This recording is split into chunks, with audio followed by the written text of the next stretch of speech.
Greetings, everybody. Brother Dan Goodwin here, Prophecy in the News. Glad to have you with us today. We've got an important program today. I want to read a scripture for you out of Revelation chapter 11 and verse 15.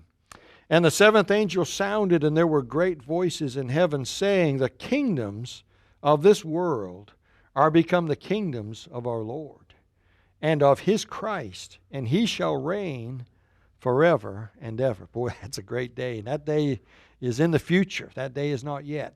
But that day is coming. I can't wait for the Lord to come back on that white horse and set up the kingdom. And the kingdoms of this world are going to become his again. But until that time, we got a fight going on down here. And our guest today in the studio is Brother Curtis Bowers. And brother, he's from Alabama. And he has a tremendous DVD called Agenda 2, Masters of Deceit. And we are going to be discussing this in the program today because America is in a mess. We're going downhill fast, and I don't think people realize what's happening and how fast it's happening. And this brother's going to help us with that. But brother, first of all, tell us a little bit about you and who you are, what your background is, and what you're doing. Well, most of my life I've in the restaurant business and doing business things. I've got a wonderful wife and 9 children, and we homeschool them, so that keeps us busy. And about 10 years ago or so, I was a state representative in Idaho, and that's when I started to dig in and try to find out what's happening to our country, and I found a lot of incredible information that motivated us as a family to make these films and to try to influence other Christians around America to wake up and understand the times and to be engaged in what's going on. And so we've kind of a business background, but then was into the political things for a while, and in the recent years have been a filmmaker. All right, and I consider you in the ministry. I mean, you're preaching at churches and you're doing meetings all over the country. And I got this back in July. A lady in California, out in San Diego, a follower of my ministry, she sent me an email and said, "You've got to watch this." And somehow I got it, and I was in Maine, and I put it on. And I couldn't quit. Well, I got my notebook. I started taking notes, and it was powerful. And that was disc number 1. And then part 2, I guess a couple years later, did part 2. And I watched that later. Well, I got a hold of you, and I said, man, I got to get this guy on. Well, it took us till January to get him here. But here he is. We ain't going to let him go now that we got him. But this is important stuff. And I think it's extra important now because this is 2020 now. We're in the year 2020. Can you believe it? Amazing. And the first thing I noticed, brother, when I watched the DVD, most of the people involved in this system of the deep, we call it the deep state now. I think that's a new term since Trump took office. But the deep state, the insiders, the globalists, the elite. It appears to me that they're old people, old men and old women. What's that about? It's very interesting, but it's an elitist mindset. Most of them are of the super wealthy type, and they've bought into the idea that Cecil Rhodes pushed 150 years ago, in that they were going to set up a world where the Anglo-Saxon race, which is the white European men, would rule the world because they were the only ones that had intellectual capabilities enough to do that. We didn't know what was best for us. We need them to. And so that elitist mentality really started with Cecil Rhodes and his move forward. The Rockefeller family and the Morgans and the Carnegies and on, the Soroses and stuff. They put all their family fortunes behind this idea of setting up a deep state that would really control Washington, D.C., with the ultimate goal of orchestrating things through our State Department, through America and other countries, to get what they've always wanted, which is a one world government. One world government, right out of the Bible, by the way. Right. And we know that that's coming. We know it's going to happen. But we got to fight against it with every breath that we have. But we do know that eventually we're going to be taken out of here, and the one world system will be in effect. This thing about homosexuality, I've thought about this many times, and again, when I watched your video, it comes up over and over again. Why do they push that so much? What's the big deal about that? Well, they understood something that most Americans don't get. The second president of the United States, John Adams, said, he said, our Constitution was made only for a moral and religious people. It is wholly inadequate to the government of any other. Our founders knew it needed to be a Christian, moral people to be able to have as much freedom as the Constitution was giving us, or it would collapse on itself. Because if you use freedom as a license to do what you want instead of doing what is right, it'll eventually destroy you. And our enemies knew that. And they knew, listen, if we can break down the moral fabric by getting them to accept homosexuality, then there really won't be a moral standard anymore. And so everyone will be able to do what is right in his own eyes, which they wanted to achieve, because they knew when that happens, slowly society starts to crumble from within. The families fall apart, the marriages, the children are then given over to the state at younger and younger ages to be in the pre-K classes and things like that. So they knew it would be a way to help us implode, help government to expand to solve all these problems, but also to get the children at a younger age. Who'd have ever thought? I was born in 1960. Who'd have ever thought that we would have homosexual marriage in our country? That it would be pushed down our throat? It's been taught to kids in school now. Who'd have ever dreamed that we'd have gone this far? The Supreme Court, just a couple years back, had to tell us that it was okay for a man to marry another man. So if that's okay, then what's wrong with pedophiles? I mean, they've opened a door, and where's that door lead? It's just going to destructiveness.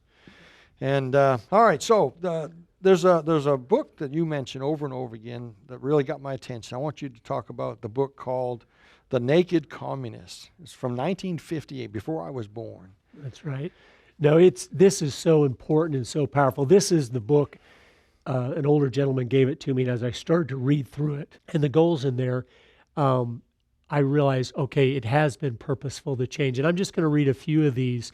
Cleon Skousen had been an FBI agent and had gone and collected all the information from all the FBI agents that had gone undercover into communist cells around America in the 30s and the 40s and the 50s.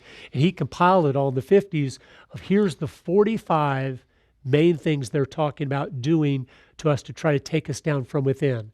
And there's all sorts of things here, but I just want to talk about the ones related to what we're saying here. And it's pretty amazing. For instance, goal number 24, this is 50s America. Eliminate all laws governing obscenity by calling them censorship and a violation of free speech and free press.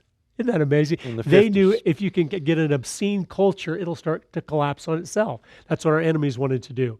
Goal number 25, break down the cultural standards of morality by promoting pornography in books, magazines, motion pictures, radio, and TV. And this is the 50s This is the 50s, when just the cover of any women's magazine today at Walmart, right there at level where our children can look at it, that would have been triple X pornography in the 1950s. He would have literally gone to jail if he tried to distribute that. But they knew pornography will rot a culture from within. It'll create immorality, the marriages will fall apart, and everything will be collapsing. And we don't even seem to get that, although it's an epidemic today. We live in a pornographic society. Right. I mean, the billboards, everywhere you go, it's changed so much. Goal 26, what you were just talking about. This is 1950s America. Present homosexuality as normal, natural, healthy. And here we are. Here we are. Now, that was unthinkable in the 1950s. They're on the Supreme Court. They're in Congress. They're running for presidents. Yeah. No, but they knew, again, the communists in the 50s knew if we can push these things, it will make America collapse from within. Goal 27, infiltrate the churches and replace revealed religion with social religion. Discredit the Bible. What has happened over the last 60 years? They've just tried to undermine the Bible. They've tried to turn the churches into do-gooder activities and things. It's not Jesus Christ. It's not heaven, hell, and sin. And now it's feeding people, and that's nothing wrong with feeding people, but they skip the important part of reaching their soul, of sharing the gospel. Because if you do the do-gooder things of helping the poor, which we are supposed to do, and things like that, but if you do those things not in Jesus' name, then they're done out of pride to look good or to feel good, and that itself is sin. Yeah. So I mean, we have to always give the credit back to Jesus Christ. Hey, I'm helping you today because of what Jesus Christ did for me. And if we don't do those things, then we are buying into this liberal Christianity that just wants to feel good and look good. So this is a book you would recommend people read if they had a chance. Yes, it would open their eyes to, again, from the 50s, it would open their eyes to what has happened to our country, how purposeful it has been, and it's important. Somebody put on Facebook recently a picture. On the left was a prostitute from the 50s or 60s, or somewhere in the 50s or 40s, I don't know. And then they put a picture of your average lady in church, and it's pretty shocking. And Yeah. and that's our problem. God's people have lost their understanding of old-fashioned standards and biblical normals and just discernment. Yeah. We've lost, that's the main thing. My family and I, we travel the country almost continually for the last 9 years. And in the churches, outside the churches, the number one thing we see, there's just not discernment. People, fathers and husbands don't seem to be aware of the things that are trying to take their very children. Yeah. They're allowing to come into their home. The churches, a lot of the pastors don't seem to understand all the different cultural things that are working to take the children out of their church and pull them toward the world and stuff. So we need to wake up and get back into reading God's Word, especially the book of Proverbs, the book of wisdom there, to understand what we're to do. In the DVD, I wrote this down. Communism is the final stage of socialism. Comment on that. Yes, Lenin said that himself. He said, socialism is the road to communism. We, of course, in America today are heading into a socialist future. About 70+% of people under 35 years of age want a socialist system. So what does that mean? We're going to get a socialist system at some point when you're there. They will be the adults here pretty soon. And so, but every Marxist, I have been studying and reading for decades now, all the key Marxist philosophers, and from Karl Marx forward, of what they were trying to do to take us down. And they are always working towards socialism. They're not working toward communism.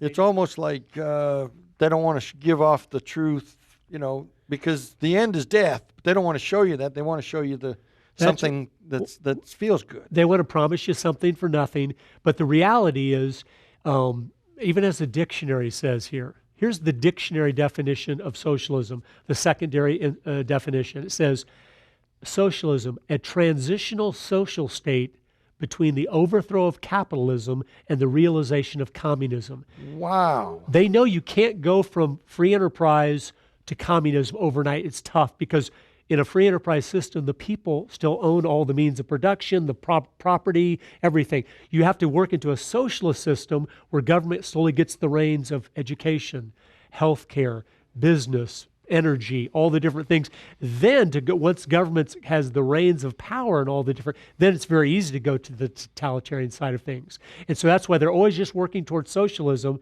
which is much easier to sell. But once you're in a socialist state like we're seeing in Venezuela, then for the government to crack down is very easy because they already have control of everything. Wow. Now, what kind of reaction are you getting with this kind of, you speak at a meeting somewhere or a church, what kind of reaction are you getting from people? It's making a lot of sense to them because everyone knows in their heart something's been going on. I mean, because you just see, why is it just crumbling before our eyes for the last 50 years? I mean, my entire life it's been going the wrong direction.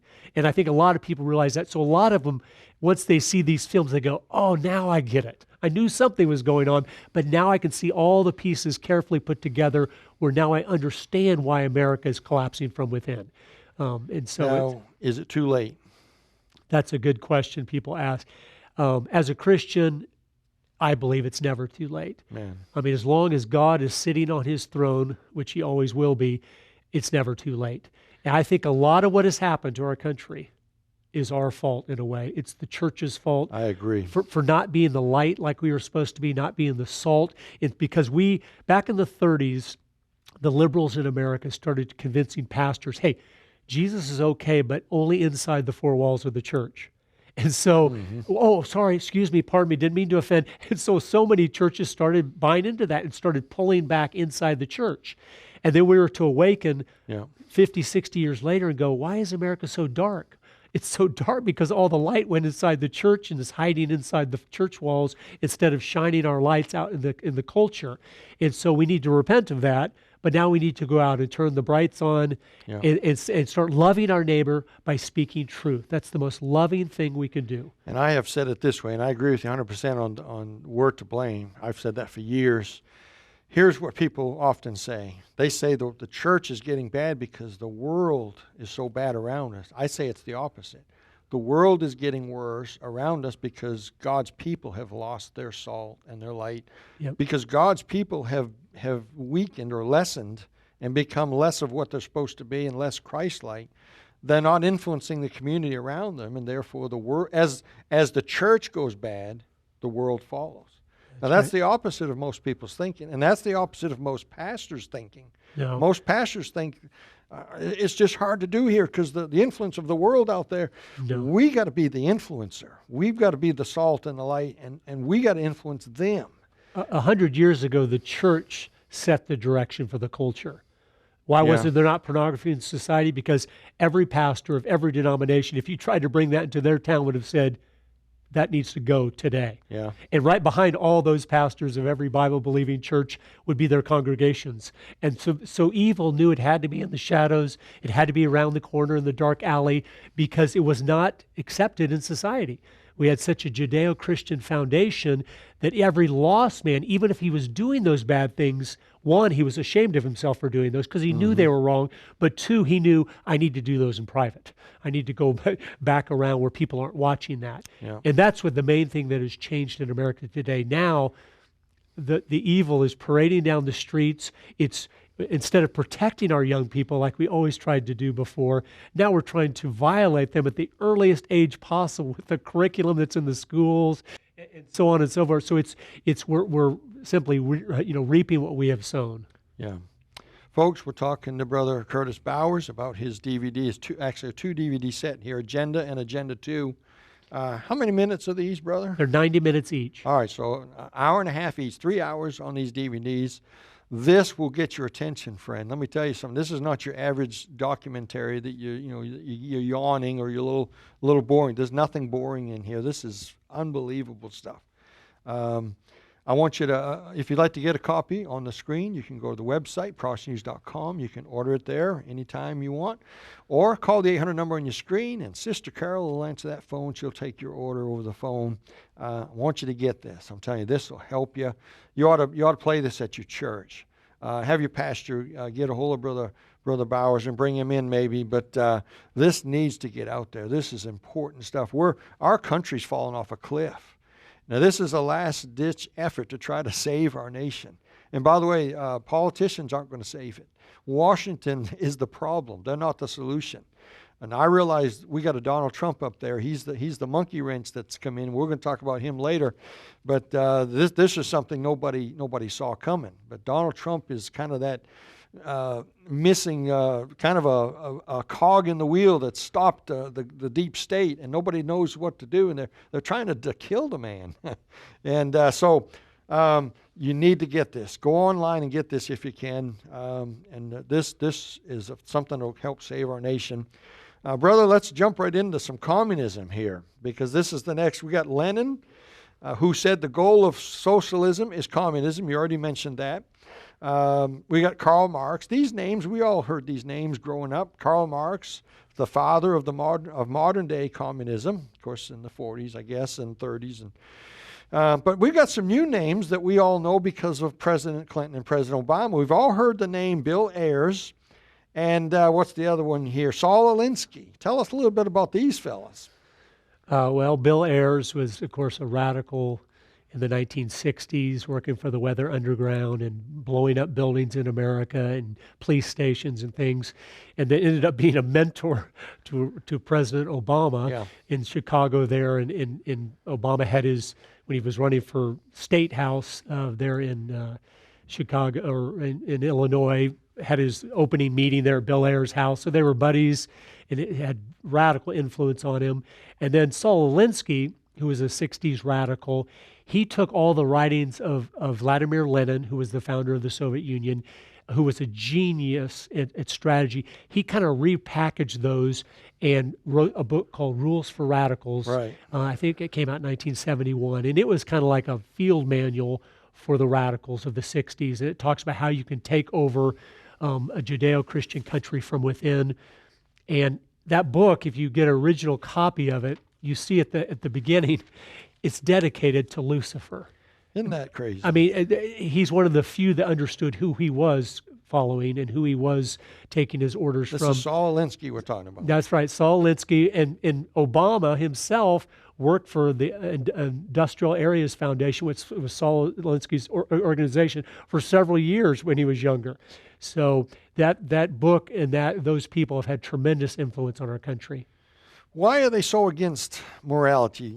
The deep state, these communist people, why are they so against morality? Because if you have a moral system where you have strong families, then it'll be very hard for them to get to the children. They understand something, and they've understood it for centuries, that we don't seem to get, is if you have the children, you have everything. And if you don't have the children, you have absolutely nothing. And that's why they've been after our children to make them immoral. One of the leaders of the Frankfurt School from the 1930s, and the film gets into the Frankfurt School, but he said this: I'm tired of debating people out of the existence of God. Instead, what I'm going to do from here on out is just encourage them to be immoral. And he goes, I know if I can get the young people to be immoral, the idea of God will disappear all by itself. And what he meant is, when you're immoral, you don't want there to be a God, because then your conscience and everything. So he said, that's the way we're going to dissolve God's influence in America. We're going to make young people immoral, and then God will slowly fade in their mind, even if they did believe in him, because they don't want him to be there. Isn't that just And I hate sinister? to say this, but that's profound. I know it is. It's wicked, but it's profound. I know. It comes out of somebody's brilliant mind. I know. No, these people were brilliant in an evil way, but they were brilliant. And that's back in early 1930s. They were realizing that's the course we need to take with the American young people. I wrote down here from the video, they're against morality because Judeo-Christian values will never embrace communism. That's interesting. Yeah. Somebody with our values will shun the communist or socialistic values. Right, because communism is simply this. It's the belief that the good of the many outweighs the good of the few. And the problem with that is every time that has been implemented in history from the top down, it's ended in slaughter and abuse of the very people that it was supposed to protect. Our founding fathers in the Bible were based on something totally different. They were based on protecting each individual person. Why? Because they're made in the image of God and therefore are priceless. When you start trying to go after doing what's best for the collective, then the individual becomes worthless. If you have to sacrifice lots of individuals to do what's best for the collective, you'll do it. And we see the history of the 20th century, that's what the communists did. They'd eliminate 10, 20, 30 million people that were going against them if they needed to, because we're building a utopia for the collective. Well, we as Christians should have no interest in that, but as Americans we shouldn't either, because the Declaration, the Constitution are all framed in one thing alone, is protecting each individual person. Well, there's some more stuff I want to get to, but we're going to run out of time. I want to leave time for this. There's a lot of discouraging things we're talking about here, but you've got something encouraging you'd like to share. Share that with us. Yes. It's so important for you. The reason we made these films is to sober you up to the reality of how serious things are, but then to motivate you to action, not to just depress you. There's no point in depressing someone with no action. But here's a quick story about my own family, my parents, that shows how important it is for us to be faithful in the little things. In 1961, my mom and dad lived in St. Louis, Missouri. My dad was full-time in graduate school, getting a PhD in electrical engineering, and he was working full-time for McDonnell Douglas, so he was a very busy man. My mom was pregnant with my sister, and she was told, you can't get out of bed for the pregnancy. She'd already lost 4 children, and they said, if you get out of bed, you're going to lose this one too. So she stayed in bed, but she used her time wisely, and she started to read good books. One of the books she read was a book called Masters of Deceit, and I named my second film after that, to honor a man that tried to warn us. It was another book. It was written by J. Edgar Hoover, who who was the founder and head of the FBI, and it was also written in 1958, which is interesting as the Naked Communist. But he, as head of the FBI, wrote a book saying, if you Americans don't wake up, these masters of deceit are going to take you over from within. And in that book from 1958, he has a whole chapter on the church. He goes, we see them going into the seminaries, going into the divinity schools. They're going into the churches and Christian colleges. Wake up. He has a whole chapter on Hollywood and on the media and education. And a man that knew more about what was going on in America than anyone. He has thousands of agents undercover all over America. And he says, wake up, America, you are going to fall from within. And nobody hardly listened, except my mom. She read that book and it shook her up. And this is what they started to do. She finally got my dad to read it. He was so busy in school, but he finally read it. And he realized this is serious, what's going on. So they got strategic, and I want to encourage you to get strategic in how you maximize your influence over others. My mom each day would read all the St. Louis newspapers and read the letters to the editor. And anytime one was written by someone that was sharp, she realized, okay, they understand what's going on. We need to connect with them. And she'd call them up and say, you need to start a small group in your home. And for the first meeting, my husband's going to come over and give a 2-hour lecture on communism. So they would do this one night a week, even though they were so busy. Well, my dad tells me this story. He goes, I came home one day, it was pouring down rain. I was exhausted from classes and then from work. And right when I walked in the door, Mom said, I got a meeting set up for you tonight. And he's like, I'm too tired to go. And she goes, you need to go. You don't know who might be there. So he ended up going. He drove across town in the rain. And when he got there, just a few people had showed up, probably because of the rain. But he was faithful. And he gave them his 2-hour lecture on communism. When he was done, one of the men what came up to my dad and said, if half of what you said is true, we are in serious trouble. And my dad said, well, that's why I'm doing this, even though I'm so busy. So they would give all the books and articles to that man. And he ended up getting to know more than my dad did. He came to my dad and said, I'm going to write a book on this. And my dad's like, don't get carried away. He said, no, I've got enough savings to last 2 years. So he wrote a book, and he finished the book January of 1964, but he couldn't get anybody to publish it because he had never published a book before. So he self-published it. Now, this is 1964 America. Of course, there's no internet. There's no credit cards. If you want a copy of his book, you have to send him a cash or check in the mail. And in 8 months out of his garage in 1964, that book sold 6 million copies. And when Ronald Reagan was elected president in 1980, he said, I would never have been elected president of the United States if John Stormer in 1964 had not written the book, None Dare Call It Treason, the book from the man that came to my dad's meeting. Well, that's amazing, brother. Well, listen, we're out of time, and this is some deep stuff. I hope that you were helped. Come back again next week. We're going to continue right where we left off. Until then, keep looking up.